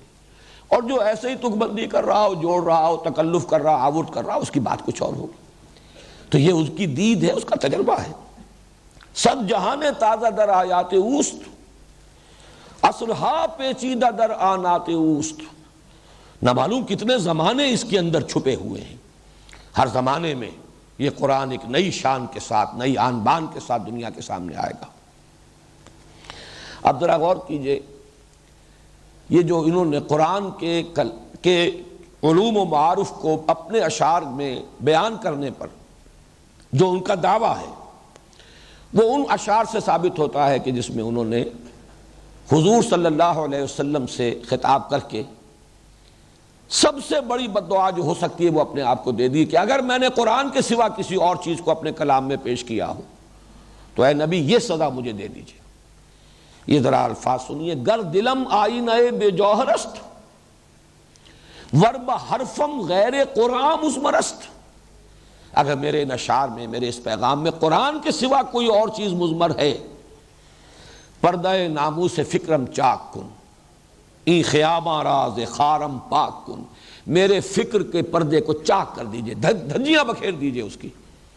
یہ ایک پیسے کی قیمت اس کی نہیں ہے اگر میں نے قرآن کے سوا کوئی اور شے اس کے اندر شامل کی ہو۔ روز محشر خار و رسوا کن مرا بے نصیبت بوسائے پاکن مرا، قیامت کے دن مجھے ذلیل و خوار کیجیے گا اور اپنے قدم بوسی کے شرف سے محروم کر دیجیے گا اگر میں نے ایسا کیا ہو۔ اس میں کتنا بڑا دعویٰ ہے۔ اسی لیے میں کہتا ہوں، اور میں اپنے تجربے سے کہتا ہوں، میرا مطالعہ قرآن حکیم، بہرحال ایک مرتبہ تو میں کہہ سکتا ہوں کہ اپنی امکانی حد تک پوری باریک بینی کے ساتھ میں پورے قرآن حکیم میں سے گزر آیا ہوں۔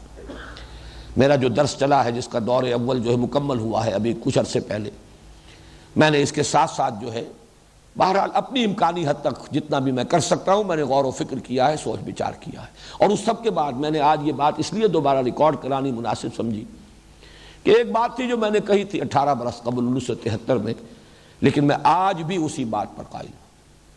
جس شدت کے ساتھ عظمت قرآن کا انکشاف اقبال پر ہوا، جس وسعت کے ساتھ، جس گہرائی اور گہرائی کے ساتھ، وہ مجھے کہیں اور نظر نہیں آتا۔ اور اس دور کا سب سے بڑا ترجمان القرآن اور داعی القرآن میرے نزدیک اقبال ہے۔ اس میں اگرچہ وقت کی کمی کا مجھے احساس ہو رہا ہے، لیکن جب یہ مضمون آ گیا ہے تو چند چیزیں اور نوٹ کرا دوں۔ مرثیے جو اقبال نے کہے ہیں، قوم کی اور مسلمانوں کی قرآن سے دوری، جانتا ہوں میں یہ امت حامل قرآن نہیں ہے، وہی سرمایہ داری بندہ مومن کا دین، اور بایا تشترا کارے جزی نیست یز یاسین او آسام امیری۔ اس قرآن کے ساتھ تمہیں اس کے سوا کوئی سروکار نہیں رہا کہ تم کسی شخص عالم نزع میں جو ہے اسے یاسین سنا دو تاکہ اس کی جان آسانی سے نکل جائے، بس یہ مصرف رہ گیا۔ اور پھر جس طریقے سے یہ جو ہمارے ہاں صوفی حضرات اور وائس حضرات نے قرآن کو چھوڑ کر اپنے وعظ کے لیے اور اپنی مجالس کے لیے کچھ اور چیزوں کو منتخب کیا ہے، کس قدر دردناک مرثیے ہیں۔ واعظ دستاں زنو افسانہ بند معنی او پست و حرف او بلند از خطیب و دیلمی گفتار او با ضعیف و شاذ و مرسل کار او۔ یہ بڑی ہاتھ ادھر ادھر لہرا کر اور تقریریں کرنے والے واعظ قرآن مجید سے سروکار نہیں ہے۔ الفاظ بڑے اونچے بھاری بھرکم، معنی ان کے اندر موجود نہیں، اور اگر کہیں سے کوئی بات لاتے بھی ہیں تو ضعیف احادیث، شاذ مرسل وہ احادیث، موضوع احادیث، ان سے اپنے جذبات، اپنے وعظ کو جو ہے مرصع کرتے ہیں۔ قرآن مجید جو موعظہ، اصل موعظہ ہے، قد جاءتکم موعظۃ من ربکم وشفاء لما فی الصدور، اس کی طرف کوئی توجہ نہیں۔ صوفی پشمینہ پوش حال مست از شراب نغمہ قوال مست آتشت شیر عراقی در دلش در نمی سعادت بقرآن محفلش۔ صوفی پشمینہ پوش، اس کے دل میں آگ لگ جاتی ہے، حافظ کے اشعار ہیں، قوال جو ہے وہ گا رہا ہے اور اس کو حال آ رہا ہے۔ صوفی پشمینہ پوش و حال مست از شراب نغمہ قوال مست آتش از شیر عراقی، عراقی کا، حافظ کا، جامی کا یہ اشعار جو ہیں اس سے تو حال آتا ہے، آگ اس کے اندر بھڑک اٹھتی ہے۔ در نمی سازد بقرآن محفلش، اس کی محفل میں قرآن کا ذکر نہیں ہے، قرآن کے ساتھ کوئی سازگاری ہی نہیں اس کی محفل کی۔ اور جس طرح پھر اقبال نے تشخیص و تجویز کی ہے مختصر ترین الفاظ میں، وہ زمانے میں معزز تھے مسلمان ہو کر اور تم خار ہوئے تاریک قرآن ہو کر، اور خار از مہجوری قرآن شدی شکوہ سنجے گردش دوران شدی، اے تو شبنم بر زمیں افتندئی در بغل داری کتاب زندگی۔ یہ شکوہ، یہ تیقن تشخیص ہے تو اس یقین کے ساتھ کہ اصل میں مسلمانوں کی زبوں حالی کا ایک ہی سبب ہے، اور وہ سبب ہے قرآن سے دوری، مہجوری قرآن۔ یہ بھی تو ایک انداز ہے اس کا کہ قرآن کی عظمت جس درجے ان پر منکشف ہوئی، اور تو کہیں مجھے یہ بات نظر نہیں آئی، کم سے کم اپنی محدود معلومات کی حد تک میں کہنے کے لیے تیار ہوں۔ بہرحال یہ اعجاز قرآن کے اعتبار سے چند باتیں تھیں۔ اب آئیے 14ویں بحث ہے ہماری، قرآن حبل اللہ ہے۔ اس بحث کے ضمن میں ذرا سب سے پہلے تو لفظ حبل پر گفتگو کر لوں۔ حبل کے ایک معنی ہے رسی، اور اصل معنی رسی ہی کے ہے۔ چنانچہ سورہ لہب میں یہ لفظ آیا ہے، فی جیدہا حبل من مسد، رسی، مونج کی بٹی ہوئی رسی۔ لیکن اسی سے وَأُسْتَعِيرَ لِلْوَصْلِ وَلِكُلِّ مَا يَتَوَصَّلُ بِهِ إِلَى شَيْءٍ مَا يُتَوَصَّلُ بِهِ إِلَى شَيْءٍ، کسی چیز سے جڑنے کے لیے اور جس شے سے جڑا جائے اس کے لیے استعارتاً یہ لفظ استعمال ہوتا ہے۔ عہد ہے، قول و قرار ہے، میثاق ہے، معاہدہ ہے، وہ بھی جوڑ دیتا ہے دو فریقوں کو۔ عہد کے معنی میں بھی لفظ حبل ہے، اور وہ عہد جس سے کہ کسی کو امان مل رہی ہو، امن مل رہا ہو، حفاظت اور امان، اس معنی میں قرآن میں آیا ہے الا بحبل من اللہ وحبل من الناس، کہ یہود کے لیے اس دنیا میں اب عزت نہیں ہے، ضربت علیہم الذلۃ والمسکنہ۔ ہاں یہ ہو سکتا ہے کہیں اللہ کوئی پناہ دے دے، یا لوگوں کی طرف سے کوئی پناہ ملی ہوئی ہو، امان ہو، خود اپنے بل پر اپنے پاؤں پر کھڑے ہو کر خود مختاری کے ساتھ اپنی طاقت کے بل پر ان کے لیے عزت اور وقار کا معاملہ دنیا میں نہیں ہوگا۔ یہ پیشن گوئی ہے قرآن مجید کی، اور موجودہ ریاست اسرائیل اس کا منہ بولتا ثبوت ہے۔ امریکہ ایک دن کے لیے اپنی حفاظت ہٹا لے، اس کا وجود نہیں رہے گا۔ بہرحال یہ حبل جو ہے، اس میں دو جگہ حدیث میں آیا ہے۔ قرآن مجید میں تو آیا وَاعْتَصِمُوا بِحَبْلِ اللَّهِ، اللہ کی رسی کو مضبوطی سے پکڑ لو، تھام لو۔ البتہ حبل اللہ کیا ہے، قرآن میں اس کی صراحت نہیں ہے۔ البتہ یہ بات میں عرض کر چکا ہوں اس سے پہلے کہ حضور کا یہ فرض منصبی ہے کہ قرآن مجید میں جو بات پوری طرح واضح نہ ہوئی ہو، مجمل ہو، اس کی تشریح اور تبیین یہ فرض منصبی ہے۔ ہم نے اے نبی آپ کی طرف یہ ذکر نازل کیا لِتُبَيِّنَ لِلنَّاسِ مَا نُزِّلَ إِلَيْهِمْ، کہ جو چیز ان کے لیے اتاری گئی ہے آپ اسے واضح کریں، تبیین کریں۔ اس اعتبار سے حضرت علی رضی اللہ تعالیٰ عنہ سے ایک بڑی طویل حدیث مروی ہے، اس میں بھی یہ الفاظ ہیں ہوا حبل اللہ المتین، یہ اللہ کی مضبوط رسی ہے قرآن۔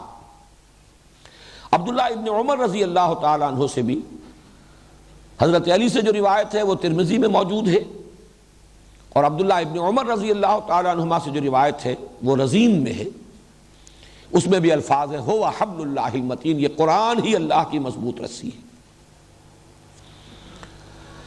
یہ رسی کس اعتبار سے کہا گیا؟ اس کے دو پہلو ہیں جو میں اس وقت مختصر وقت میں واضح کرنا چاہتا ہوں۔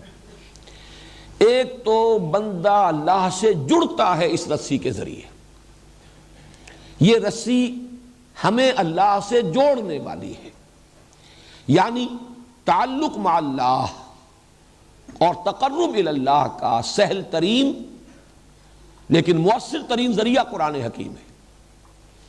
اب یہ دو الفاظ وہ ہیں جو اصل میں تو ہمارے تصوف، فن تصوف کے میدان کی اصطلاحات ہے۔ تعلق مع اللہ،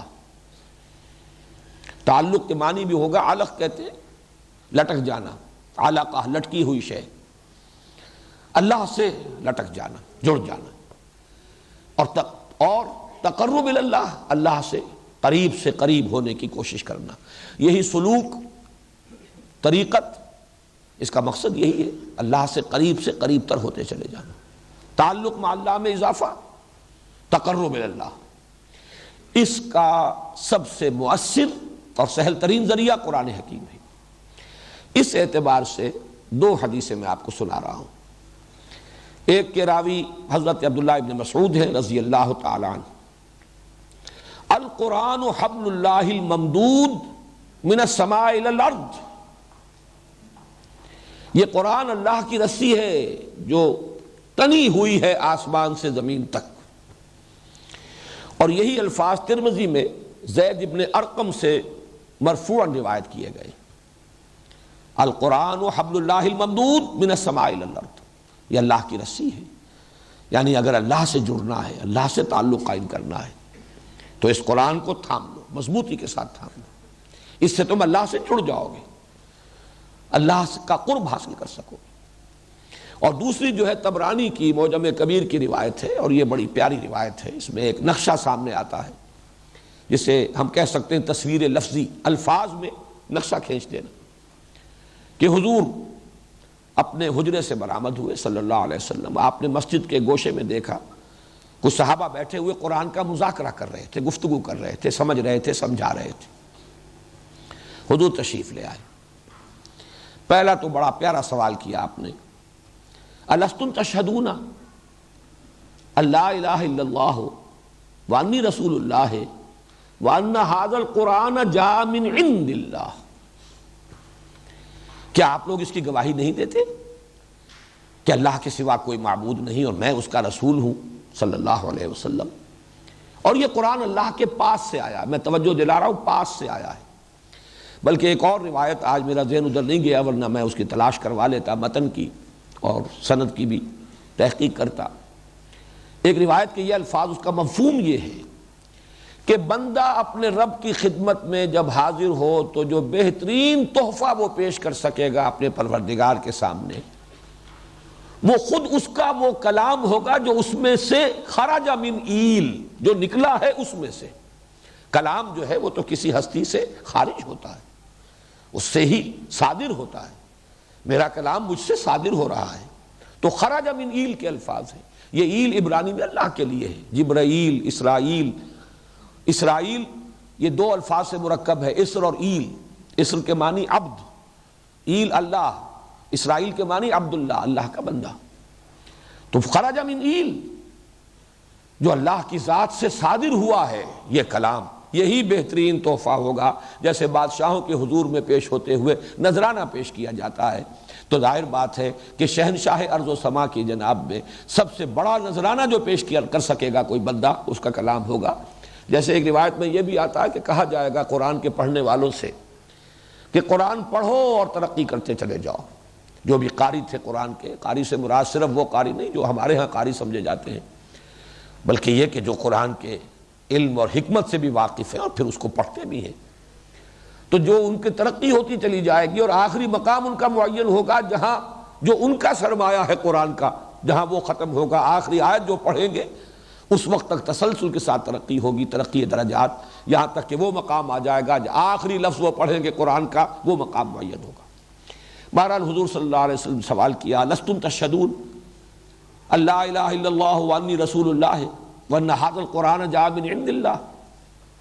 صحابہ کا جواب کیا ہو سکتا تھا؟ بلا یا رسول اللہ، کیوں نہیں ہے اللہ کے رسول، ہم اس کے گواہ ہیں۔ اب آپ نے فرمایا، غور سے سنیے، فاستبشروا، تو خوشیاں مناؤ، فإن ھذا القرآن طرفہ بأیدیکم وطرفہ بید اللہ، اس لیے کہ یہ قرآن وہ شے ہے، وہ رسی ہے جس کا ایک سرا تمہارے ہاتھ میں اور ایک سرا اللہ کے ہاتھ میں۔ یہ ہے حبل اللہ کا متصور، اللہ کے ساتھ جوڑنے والی شے۔ اس پر میں اس سے پہلے بھی گفتگو کر چکا ہوں کہ در حقیقت چونکہ قرآن اللہ کا کلام ہے، کلام متکلم کی صفت ہوتا ہے، تو اب اس سے زیادہ قریب ہونے کا کوئی اور ذریعہ ہو نہیں سکتا۔ اور اسی طریقے سے جب قرآن کو شخص پڑھتا ہے تو گویا کہ اللہ سے ہم کلام ہو جاتا ہے۔ اس کے ضمن میں عبداللہ ابن مبارک رحمۃ اللہ علیہما، ان کا وہ قول سنا ہوگا، میں نے بارہا سنایا ہے، آج پھر ریکارڈ کرا رہا ہوں، کہ وہ تبع تابعین کے دور کی شخصیت ہے۔ انہوں نے اپنا معمول بنا لیا تھا، ہر سال میں 6 مہینے سرحدوں پر جہاد میں حصہ لیتے تھے۔ دارالاسلام کی جو سرحدیں بڑھ رہی تھی، جہاد جاری تھا، 6 مہینے گھر آ جاتے تھے، اور اس عرصے میں بھی لوگوں سے ملنے جلنے کی ان کے اندر رغبت نہیں تھی۔ اپنے گھر میں ہیں، مسجد میں آئے، نماز پڑھی، پھر گھر میں۔ تو کسی نے پوچھا کہ عبداللہ آپ کی طبیعت گھبراتی نہیں؟ تنہائی پسند ہو گئے، تنہائی سے طبیعت اکتاتی نہیں؟ انہوں نے فرمایا، تم اس شخص کو تنہا سمجھتے ہو جو اللہ سے ہم کلام ہوتا ہے اور رسول اللہ کی صحبت سے فیض یاب ہوتا ہے؟ لوگ حیران ہوئے، کیا کہہ رہے ہیں؟ جب اس کی وضاحت طلب کی گئی تو فرمایا، دیکھو میں جب اکیلا ہوتا ہوں قرآن پڑھتا ہوں تو اللہ سے ہم کلام ہوتا ہوں، اور جب میں حدیث پڑھتا ہوں تو میں رسول اللہ کی صحبت سے فیض یاب ہوتا ہوں۔ تم مجھے تنہا نہ سمجھو۔ دیوانہ چمن کی سیریں نہیں ہے تنہا، عالم ہے ان گلوں میں، پھولوں میں بستیاں ہیں، تم مجھے تنہا نہ سمجھو۔ تو واقعہ یہ ہے کہ اللہ سے قرب کا، اللہ وصول اللہ اور وصل اللہ، میں نے اسی لیے امام راغب کے وہ الفاظ آپ کو سنائے کہ یہ حبل کا لفظ وَأُسْتُعِيرَ لِلْوَصْلِ، یہ وصل کے لیے استعارتاً استعمال ہوتا ہے، جڑنے کے لیے۔ وَلِكُلِّ مَا يُتَوَصَّلُ بِهِ إِلَىٰ شَيْءٍ، اور ہر اس شے کے لیے لفظ حبل استعمال ہوگا جس کے ذریعے سے کسی شے کے ساتھ وابستہ ہو جایا جائے، جس کے ذریعے سے کسی شے کے ساتھ جڑ جایا جائے، یہ ہے لفظ حبل۔ اور اس معنی میں اللہ کی حبل، حبل اللہ قرآن ہے۔ میں اس سے ایک نتیجہ اور نکالتا ہوں، یہ میرا ذاتی ذوق ہے جو میں عرض کر رہا ہوں آپ کے سامنے، کہ واقعتاً جملہ ایمانیات اس قرآن کے ساتھ بالکل اسی طریقے سے جڑے ہوئے ہیں جیسی کہ میں نے مثال جو میرے ذہن میں بہت عرصے پہلے آئی تھی، پیراشوٹ۔ جب پیراشوٹ کھلتا ہے تو کتنا وسیع اس کا جو کپڑا ہے یا اوپر کا جو حصہ ہے چھتنی والا، لیکن رسیاں آتی ہیں اور نیچے آ کر ایک جگہ پر وہ جڑ جاتی ہیں۔ وہی وہ انسان ہے اپنی موٹر سائیکل کے ساتھ یا کسی اور ساز و سامان کے ساتھ۔ اسی معنی میں قرآن ہے در حقیقت، جو جتنے بھی ایمانیات، جتنے بھی امور ہیں جن پر ایمان اور یقین جو درکار ہے اور مطلوب ہے، وہ سب کے سب قرآن کے ساتھ منسلک ہے۔ قرآن پر یقین ہو جائے کہ یہ اللہ، یہ کلام واقعتاً انسانی نہیں، اس کا منبع اور سرچشمہ وہی ہے جو میری روح کا منبع اور سرچشمہ ہے۔ ذات باری تعالیٰ ہی سے یہ کلام صادر ہوا ہے، اور اللہ ہی کے امر کن کا ظہور ہے جو میری روح ہے۔ اس اعتبار سے قرآن پر یقین، اللہ پر یقین، قرآن لانے والے پر یقین، محمد الرسول اللہ پر یقین، یہ در حقیقت اس دور میں نے جو حقیقت ایمان کے موضوع پر 5 تقاریر اس سال کی تھی محاضرات کے دوران، ان میں یہ مضمون آ چکا ہے کہ ایمان ایک تو ہے تقلیدی ایمان، غیر شعوری ایمان، ایک یقین کی کیفیت پیدا ہو جاتی ہے چاہے وہ علی وجہ البصیرت نہ ہو، اور وہ بھی بہت بڑی دولت ہے، بہت بڑی قیمت ہے، لیکن اس سے کہیں زیادہ قیمتی ایمان ہے جو علی وجہ البصیرت ہو۔ قل ھذہ سبیلی ادعو الی اللہ علی بصیرۃ انا ومن اتبعنی، علی وجہ البصیرت، وہ ایمان، شعوری ایمان، اکتسابی ایمان، علی وجہ البصیرت ایمان، حقیقی ایمان، اس کا واحد منبع اور سرچشمہ قرآن حکیم ہے۔ بہت ہی سادہ الفاظ میں جو کبھی کہہ گئے کسی خاص کیفیت میں مولانا ظفر علی خان، وہ جنس نہیں ایمان جسے لے آئیں دکانیں فلسفہ سے، ڈھونڈے سے ملے گی عاقل کو یہ قرآن کے سی پاروں، عاقل کو، غور و فکر کرنے والا، سوچ بچار کرنے والا، اس کے لیے ایمان کا سرچشمہ اور ایمان کا منبع جہاں سے یہ جن سے نایاب دستیاب ہو سکتی ہے وہ صرف ایک ہے، وہ قرآن حکیم ہے۔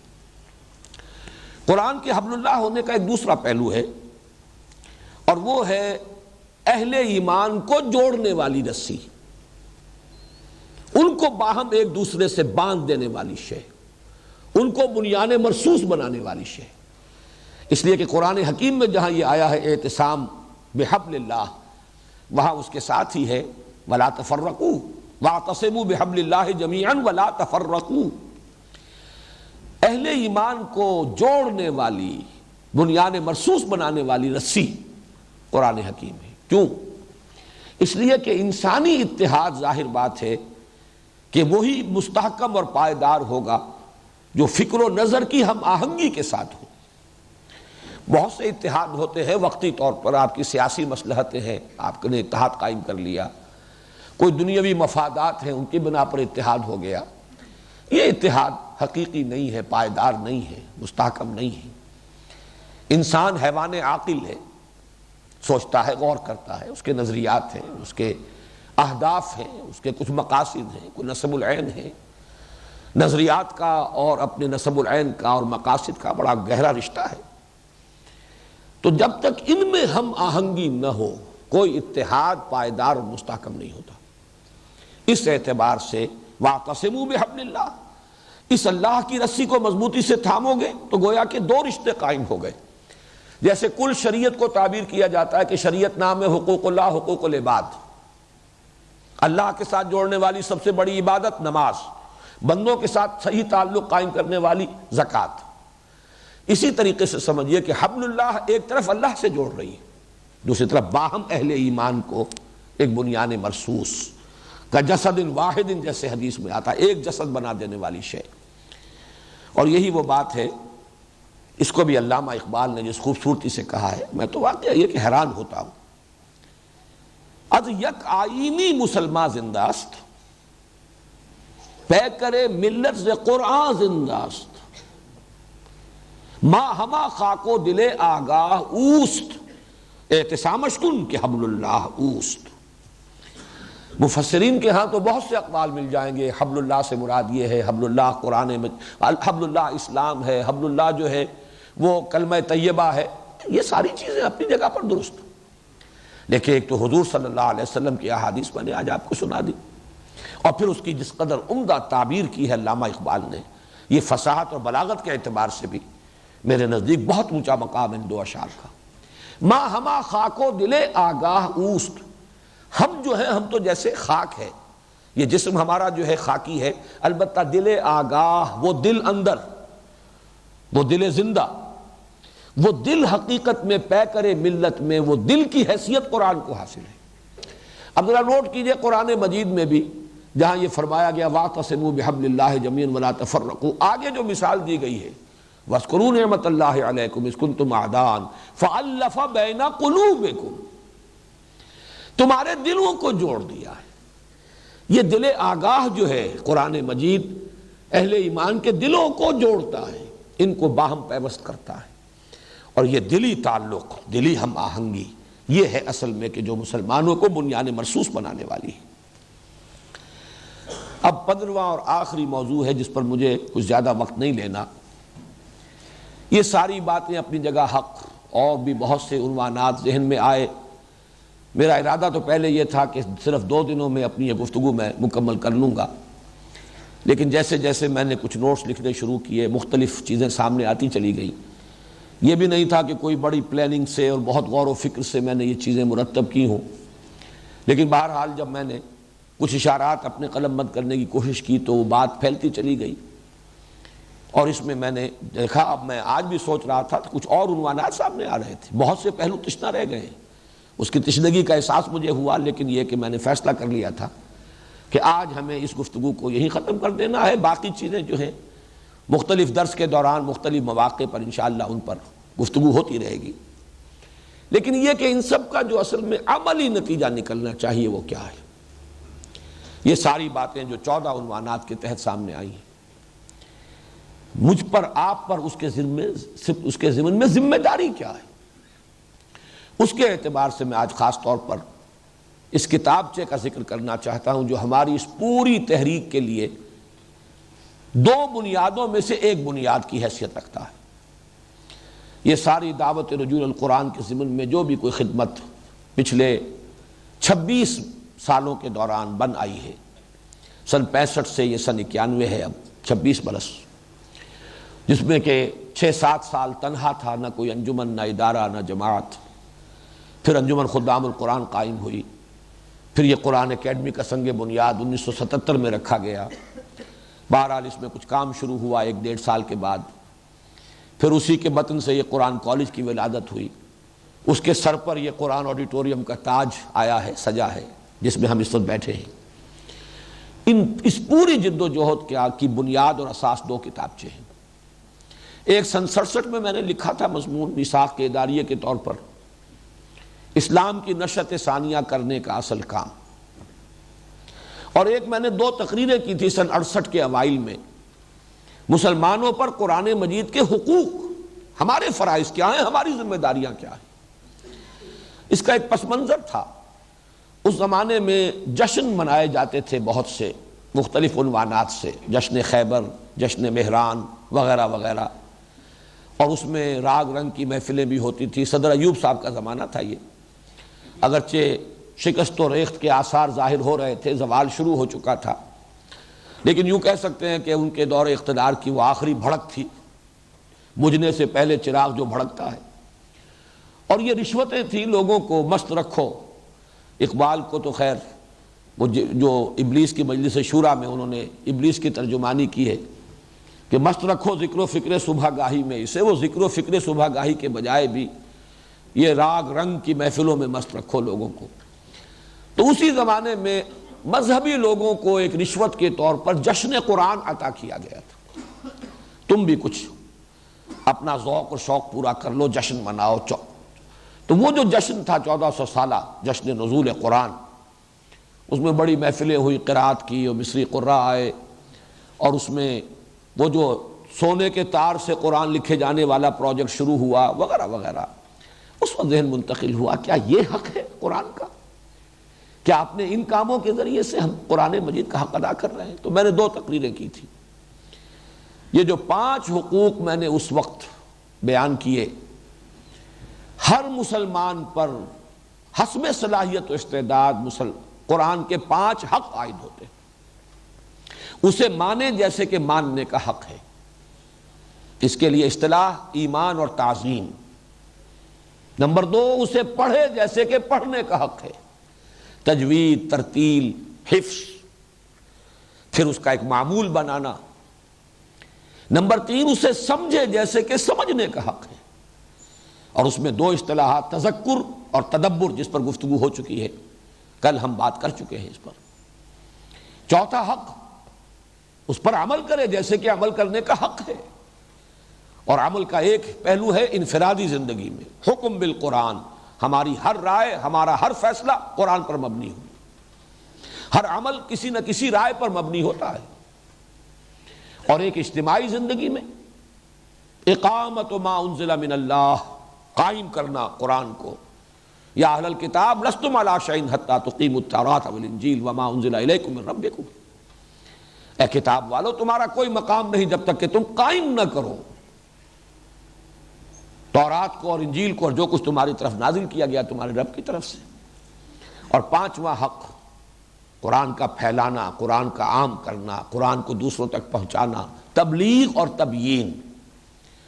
تو یہ 5 عنوانات کے تحت الحمدللہ ثم الحمدللہ کہ بہت جامع یہ کتابچہ مرتب ہوا تھا، اور یہ میں بلا شبہ، بلا اس میں مبالغے کے عرض کر رہا ہوں کہ یہ لاکھوں کی تعداد میں چھپا ہے۔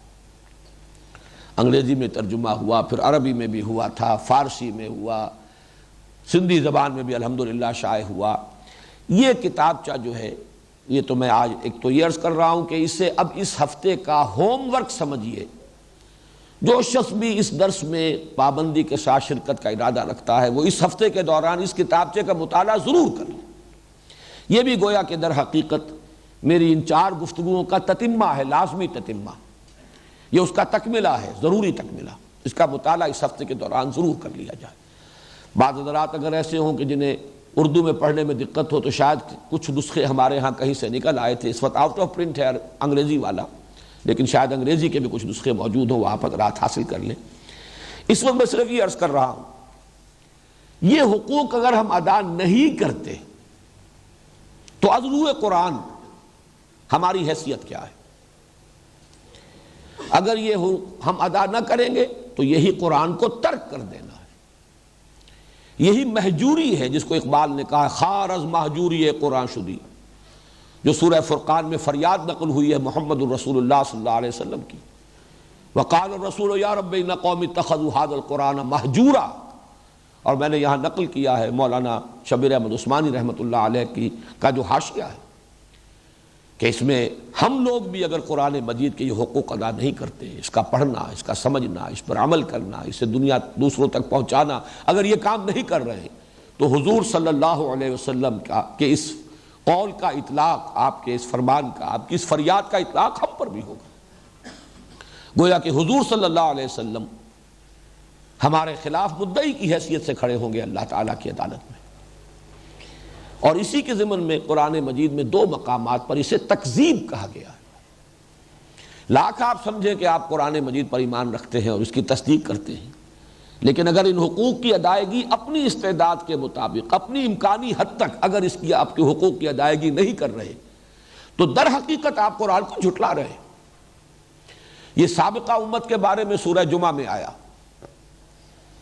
مثل الذین حملوا التوراۃ ثم لم يحملوها كمثل الحمار يحمل اسفارا بئس مثل القوم الذین کذبوا بآیات اللہ واللہ لا یہدی القوم الظالمین، مثال ان لوگوں کی جو حامل تورات بنائے گئے تھے پھر انہوں نے اس کی ذمہ داریوں کو ادا نہ کیا، اس گدھے کی سی ہے جس پر کتابوں کا بوجھ لدا ہوا ہو۔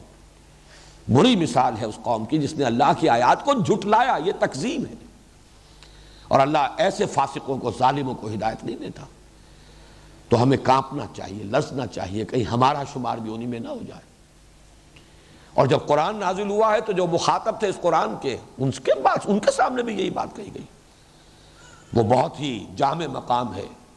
فلا اقسم بمواقع النجوم وانہ لقسم لا تعلمون عظیم انہ لقرآن کریم فی کتاب مکنون لا یمسہ الا المطہرون تنزیل من رب العالمین افبہذا الحدیث انتم مدہنون وتجعلون رزقکم انکم تکذبون۔ کیا اس قرآن، ایسی عظمت والی کتاب، کتاب مکنون میں جو ہے، جو کتاب کریم ہے، اس کے بارے میں تمہاری یہ سستی، تمہارا یہ کسل، تمہاری یہ ناقدری، تمہارا یہ عملی تعطل، افبہذا الحدیث انتم مدہنون، مداہنت کر رہے ہو، کسل سے کام لے رہے ہو، تساہل برت رہے ہو۔ وَتَجْعَلُونَ رِزْقَكُمْ أَنَّكُمْ تُكَذِّبُونَ، اور تم نے اپنا حصہ اور نصیب یہ بنا لیا ہے کہ تم اسے جھٹلا رہے ہو۔ تو یہ جھٹلانا ایک تو اس معنی میں بھی ہے کہ قرآن کا انکار کیا جائے، اللہ کا کلام نہیں، اور تکذیب عملی کے درجے میں وہ چیز بھی اس کتاب ہوگی، اس میں شامل ہوگی جس کو میں بیان کر چکا ہوں، جو کہ اہل کتاب کے بارے میں سورہ جمعہ میں آیا۔ تو اللہ تعالی ہمیں اس انجام سے اور اس چیز سے بچائے کہ ہم بھی اس زمرے میں شامل ہوں۔ اس حق کو ادا کرنے کی اپنی امکانی حد تک بھرپور کوشش ہم میں سے ہر شخص کو کرنی چاہیے، اور اس کے لیے جیسا کہ میں نے عرض کیا، میں کچھ ایک تاریخی بھی تجزیہ اور جائزہ پیش کرنا چاہتا تھا، لیکن اس کا وقت نہیں ہے، وقت ختم ہو چکا ہے، کہ اس صدی میں دو عظیم ترین داعی القرآن اس سرزمین پاک و ہند نے پیدا کیے ہیں، علامہ اقبال اور ابوالکلام آزاد۔ جو بھی کچھ انہوں نے کیا اس ضمن میں، اللہ تعالیٰ نے اس کا اجر عطا فرمائے۔ بہرحال ہمارے لیے تو ہم ان کے لیے کتنی ہی احسان مندی کے جذبات کا اظہار کر لیں۔ بہرحال تلک امۃ قد خلت لہا ما کسبت ولکم ما کسبتم ولا تسألون عما کانوا یعملون۔ ہمارے لیے تو ہمارا عمل، ہماری محنت، ہماری سعی، ہماری جہد، اس سلسلے میں جو بھی محنت ہم کریں گے اس کا اجر و ثواب اللہ کے ہم پائیں گے۔ اللہ تعالی ہمیں اس کی بیش از بیش توفیق عطا فرمائے۔ اقول قولی ھذا واستغفر اللہ لی ولکم ولسائر المسلمین والمسلمات۔ ایک وضاحت ریکارڈ کرا دینا چاہتا ہوں کہ علامہ اقبال کے بارے میں جب میں یہ بیان کر رہا تھا کہ انہوں نے وربل ریولیشن کے ضمن میں اپنا تجربہ بیان کیا تھا کہ مجھ پر جو شعر اترتے ہیں وہ بھی الفاظ کے سانچے میں ڈھلے ہوئے، اس سے کسی کو یہ مغالطہ نہ ہو معاذ اللہ کہ ان پر وحی نازل ہوتی تھی۔ میں نے اس وقت بھی یہی عرض کیا تھا کہ یہ اجوبہ مسکتہ، چپ کر دینے والے جواب، ان کے قبیل کی شے ہے۔ باقی یہ کہ الہام کا لفظ شاعری کے ضمن میں کثرت سے مستعمل بھی ہو جاتا ہے، تاہم یہ بات واضح رہنی چاہیے کہ وہ وحی باللفظ، وحی جلی، وحی نبوت کا دروازہ محمد الرسول اللہ صلی اللہ علیہ وسلم کے بعد مستقلاً دائماً بند ہو چکا ہے۔ اس سلسلے میں کسی کو کوئی اشتباہ نہ ہو۔